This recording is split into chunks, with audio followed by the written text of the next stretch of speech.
Assalamualaikum warahmatullahi wabarakatuh. Baiklah, di sini saya akan menjelaskan materi ketiga dari mata kuliah akuntansi syariah, yaitu sumber hukum Islam, jenis dan definisi sumber hukum Islam, urutan pengambilan hukum Islam, mujizat Al-Quran, fungsi dan peranan Al-Quran, fungsi as-sunnah, fungsi ijma, dan fungsi kias, dengan dosen pengampu Dr. Wirmi Eka Putra, SEM, SI, CIGNR, CSRS.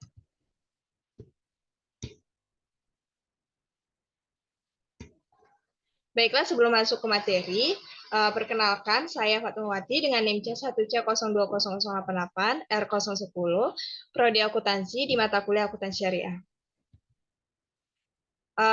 Pokok bahasan yang akan dibahas di sini adalah apa? Yang pertama itu sumber hukum Islam, jenis dan definisi sumber hukum Islam, urutan pengambilan hukum Islam, mujizat Al-Quran, fungsi dan peranan Al-Quran, fungsi as-sunnah, fungsi ijma, fungsi kias.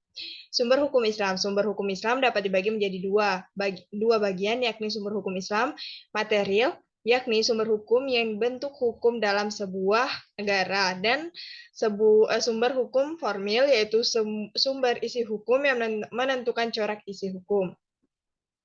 Sumber-sumber hukum Islam maksudnya adalah pijakan umat Islam dalam menentukan hukum atau norma-norma yang mengatur tatanan kehidupan. Pada dasarnya, hukum Islam itu bersumber dari Al-Quran. Selanjutnya diperjelas secara lebih detail melalui sunnah atau hadis Nabi Muhammad.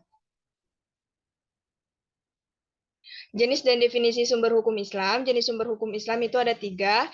Yang pertama itu Al-Quran, kedua As-Sunnah, yang ketiga itu Ijma. Definisi sumber hukum Islam itu sumber hukum Islam adalah asal atau tempat pengambilan hukum Islam. Sumber hukum Islam disebut juga dengan istilah dalil hukum Islam atau pokok hukum Islam atau dasar hukum Islam. Sumber hukum Islam dapat dibagi menjadi dua bagian, yakni sumber hukum Islam material, yakni sumber hukum material dan formil seperti yang sudah saya jelaskan sebelumnya, dan membicarakan pengkategorian untuk sumber hukum Islam, maka akan banyak spekulasi pembagian. Ada yang mengatakan 4 dan ada pula yang mengatakan 3. 4 diantaranya yaitu Al-Quran, hadis, ijma, dan kias. Dan 3 ke itu kecuali itu tuh tanpa mengikuti kias.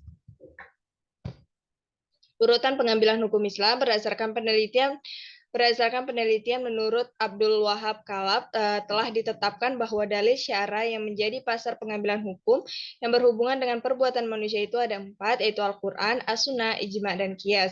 Dan jumhur ulama telah sepakat bahwa 4 hal ini dapat digunakan sebagai dalil. Juga sepakat bahwa urutan penggunaan dalil tersebut adalah sebagai berikut. Yang pertama itu Al-Quran, kedua Sunnah, ketiga Ijma, dan keempat Kias.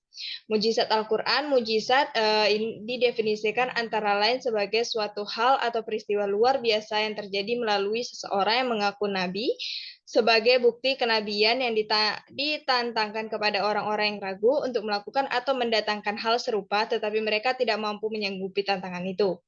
Segi-segi kemujizatan Al-Quran, yaitu mujizat Al-Quran dari segi kebahasaan dan kemujizatan dari segi pemberitaan. Fungsi dan peranan Al-Quran. Fungsi Al-Quran itu ada 4. Yang pertama itu Al-Huda atau petunjuk, Al-Furqan atau pemisah, Al-Ashifa atau obat, Al-Mau'izah atau nasihat. Peranan Al-Quran itu sebagai wahyu yang Allah turunkan kepada nabinya. Tentu Al-Quran memiliki keutamaan yang istimewa tersendiri bagi para pembaca dan penggemarnya. Ayat-ayat Al-Quran yang kita baca sehari-hari tidak lepas dari karunia Allah untuk setiap muslim yang demikian besar. Karena saking keistimewaan Al-Quran ini dan kitab-kitab samawi lainnya, Allah memberikan tempat istimewa bagi para pencintanya. Fungsi as-sunnah, kedudukan sunnah dalam sumber ajaran Islam adalah sangat penting dalam menjelaskan ayat-ayat Al-Quran yang bersifat umum, yang mana ayat-ayat tersebut membutuhkan penjelasan yang rinci dari hadis atau sunnah. Oleh karena itu, dalam hal ini sunnah berfungsi sebagai bayan takrir, bayan tafsir, bayan takyid, bayan nas, dan bayan tasri. Selanjutnya itu fungsi ijma. Fungsi utama ijma pada masa awal tersebut adalah untuk menyatukan pendapat yang berbeda mengenai suatu persoalan dengan cara progresif. Selain itu, ijma berfungsi untuk menjamin keotentikan dalam penafsiran terhadap Al-Quran dan Sunnah Rasulullah agar tidak menyeleweng. terutama pada keputusan-keputusan pendapat hukum dari sumber-sumber beride awal tersebut. Fungsi kias. Kias adalah salah satu metode untuk menerapkan hukum Islam. Prinsip dalam kias adalah menyamakan sesuatu dengan sesuatu yang lain. Maknanya menyamakan ketentuan hukum antara sesuatu yang sudah ada aturan hukumnya dengan sesuatu lain yang belum diatur hukumnya. Karena ada kesamaan ilat, maka antara keduanya kias memiliki peran penting dalam hukum Islam. Baiklah, sekian materi yang bisa saya sampaikan. Saya tutup dengan wassalamualaikum warahmatullahi wabarakatuh.